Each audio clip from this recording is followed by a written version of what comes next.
Hello everyone, welcome back to my channel. आप सभी को मेरा जय भीम, नमो बुद्धाय। दोस्तों, आपने जो देखा है यह वैश्य की टेकरी है और ये तथागत भगवान बुद्ध का महास्तूप है।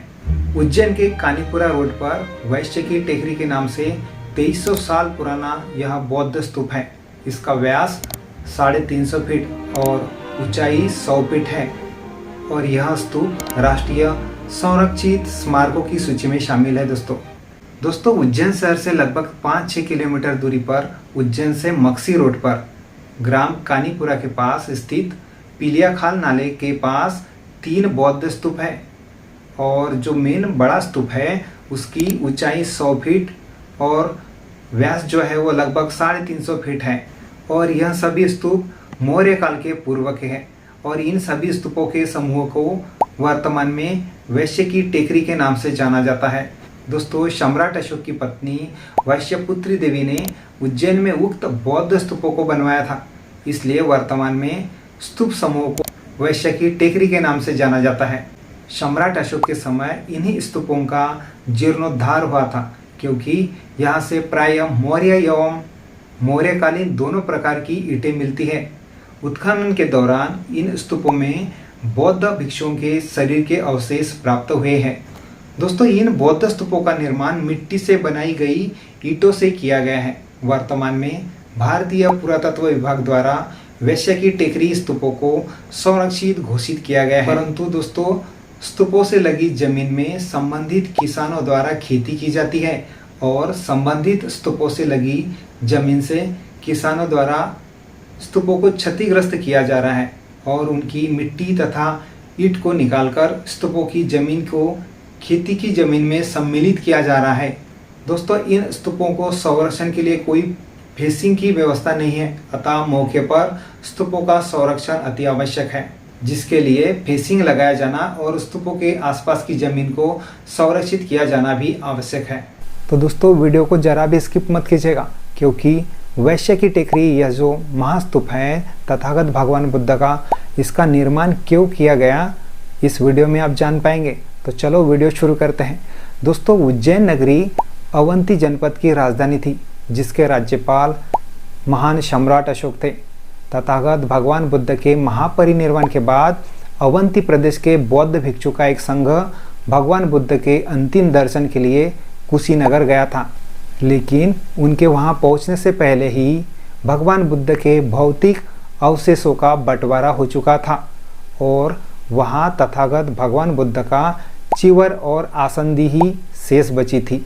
अतः इस संघ ने निर्णय लिया कि तथागत भगवान बुद्ध की चिवर और आसंदी अवंती प्रदेश को दे दी जाए। तो दोस्तों, उज्जैन के इस भिक्षु संघ ने तथागत भगवान बुद्ध के चिवर और आसंदी यह अवशेष लेकर उज्जैन आए और आप जो ये महास्तूप देख रहे हैं इन्हीं अवशेषों के ऊपर में यह महास्तूप का निर्माण कराया गया है। तो दोस्तों, आप यह समझ गए होंगे कि वैश्य की टेकरी के नाम से यह जो जाना जाने वाला जो महास्तूप है इसका कितना महत्व है।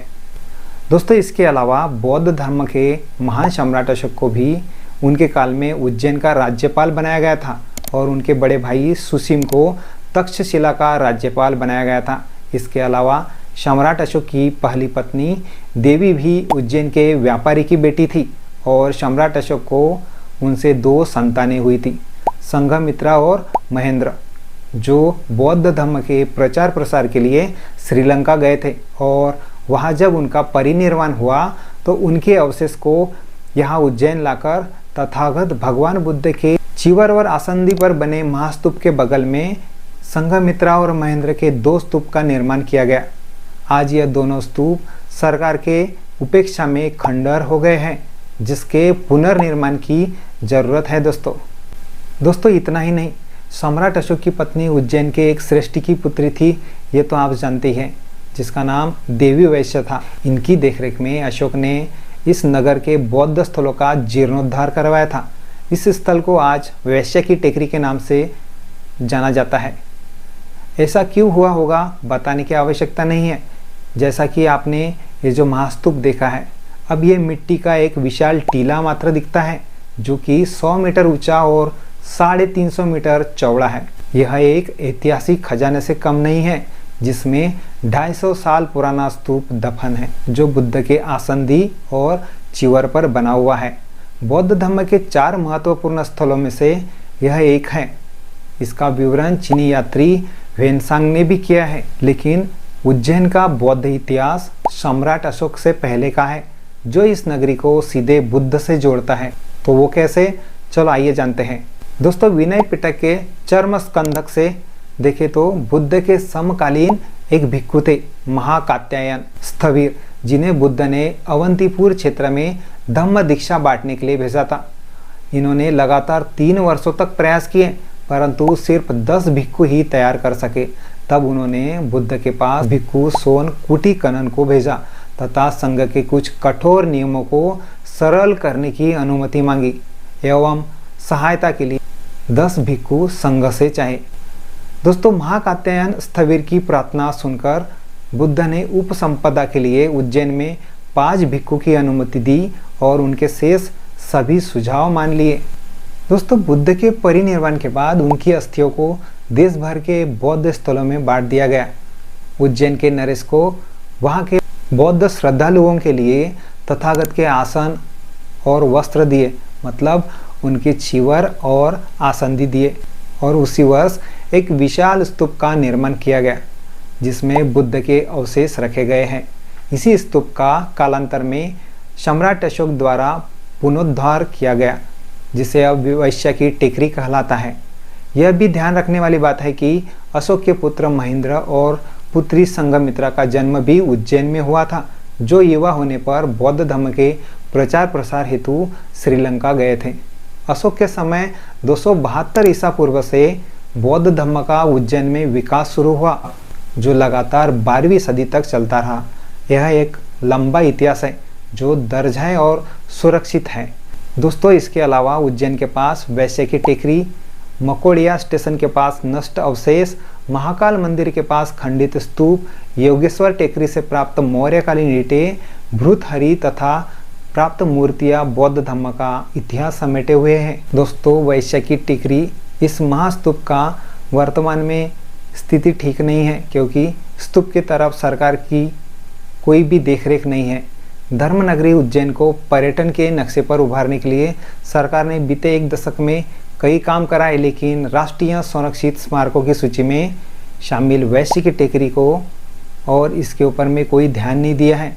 स्थिति यह है कि वैश्य की टेकरी को पर्यटन के रूप में संवारने के लिए भारत सरकार के पास योजना तक नहीं है।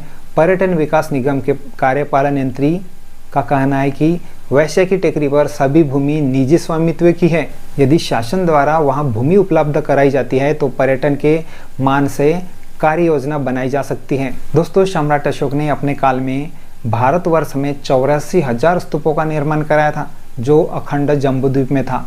इन स्तूपों में उज्जैन का स्तूप सबसे बड़ा है। वर्ष 1937 से 38 में मिस्टर गर्दे द्वारा की गई खुदाई में इस स्तूप के अवशेष का पता चला, और यह स्तूप जो है, जिसे वैश्य की टेकरी माना जाता है, इसका शोध लगाया गया। दोस्तों, वैश्य की टेकरी में भारत समेत कंबोडिया, चीन, श्रीलंका, जापान के बौद्ध अनुयायियों के लिए आस्था का केंद्र है। अगर इसका समुचित विकास हो तो यहाँ पर्यटन काफ़ी बढ़ सकता है। दोस्तों, इस क्षेत्र का पहुँच मार्ग से तेजी से विकास हो सकता है। पास ही खंडासा तालाब है, जहाँ साइबेरिया समेत दुनिया भर से प्रवासी पक्षी हर साल यहाँ पर आते हैं। दोस्तों, वेनसांग जब उज्जैन आए थे तो उज्जैन का नाम उशयना था और इसे उज्जैनी भी कहा जाता था। आजकल यह उज्जैन है और मध्य प्रदेश का एक प्रमुख जिला है जो मालवा अंचल में आता है। क्षिप्रा नदी के पूर्वी भाग पर स्थित उज्जैन मध्य प्रदेश का 5वां सबसे बड़ा शहर है। इसे महाकाल की नगरी भी कहा जाता है। वर्तमान समय में यहाँ की आबादी लगभग 6,55,000 है। यहाँ की साक्षरता दर 85% है। इसके उत्तर में विंध्य की पहाड़ियाँ हैं और यहाँ से कर्क रेखा गुजरती है। भौगोलिक रूप से यह देश का पश्चिमी मध्य भाग है। यहाँ अवंतिका विश्वविद्यालय, विक्रम विश्वविद्यालय तथा महर्षि पाणिनि विश्वविद्यालय हैं, जैसे इनके जैसे उत्कृष्ट शिक्षण संस्थान हैं। यहाँ हवाई अड्डा नहीं है, लेकिन बेहतर रेल सेवा उपलब्ध है। उज्जैन को विक्रमादित्य की नगरी भी कहा जाता है। दोस्तों, उज्जयिनी नगरी का गौरवशाली इतिहास ईसा पूर्व 600 से मिलता है, जब देश 16 महाजनपदों में विभाजित था, बटा हुआ था। तब उज्जैनी अवंती की राजधानी थी। चंद्रगुप्त मौर्य ने इसे मगध में मिला लिया था। जब बिंदुसार मगध के राजा बने थे, तब उन्होंने यहाँ के 4 प्रांतों को मिलाकर इसे अलग पहचान दिया था। अपने पुत्र अशोक को उज्जैनी का गवर्नर बनाया। अशोक मगध के राजा बनने से पूर्व 11 वर्ष तक यहाँ के गवर्नर रहे। यहाँ अशोक ने विदिशा के एक व्यापारी की बेटी देवी से विवाह किया। उज्जैनी में ही रानी देवी से अशोक के एक पुत्र महेंद्र तथा बेटी संघमित्रा का जन्म हुआ। इस प्रकार सम्राट अशोक का उज्जैन से गहरा रिश्ता है। आज भी पूरे उज्जैन में सम्राट अशोक की स्मृतियां और बौद्ध धर्म दिखता है। इसे अवंतिकापुरी नाम से भी जाना जाता है। तो दोस्तों, आज की यह वीडियो आपको कैसी लगी कमेंट्स में जरूर लिखिएगा। अगर आप इस वैसे की टेकरी मतलब उज्जैन अगर नहीं गए हैं तो कोई बात नहीं, मैं अगली वीडियो सिर्फ उज्जैन जाकर ही इस वैसे की टेकरी की लेके आऊँगा। तो तब तक बने रहिए मेरे साथ। तो दोस्तों, आपको आज की वीडियो ये कैसी लगी, जिसे वैसे की टेकरी कहा जाता है। वैसे की टेकरी मतलब तथागत भगवान बुद्ध का महास्तूप। और यह जो महास्तूप है आप इस वीडियो में देख पाए हैं। लाइव में जब मैं यहाँ पर वैसे की टेकरी जाऊँगा तो वीडियो आपके लिए लेकर आऊँगा। उसके लिए आपको थोड़ा इंतज़ार करना पड़ेगा, जब तक मेरे पास में थोड़ा आर्थिक सहयोग आ जाएगा। तो मिलते हैं दोस्तों नेक्स्ट वीडियो में। तब तक के लिए आप सभी को मेरा जय भीम, नमो बुद्धाय।